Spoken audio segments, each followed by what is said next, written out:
Tips berjaya dalam simpanan emas. Untuk jadi penyimpan emas yang berjaya, tuan-puan hanya perlu fokus pada dua perkara.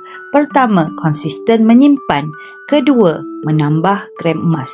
Kerana walaupun harga emas naik RM100 segram, jika tuan-puan cuma ada 1 gram, tuan-puan masih belum kaya. Sebab itu, saya sarankan simpan secara konsisten dalam akaun emas Gap. Serendah RM100 sudah boleh bantu tuan-puan kumpul gram emas lebih banyak walaupun bajet kecil. Emas fizikal boleh dikeluarkan pada bila-bila masa, sama ada gold bar atau dinar. Tiada had umur, tiada caj pendaftaran.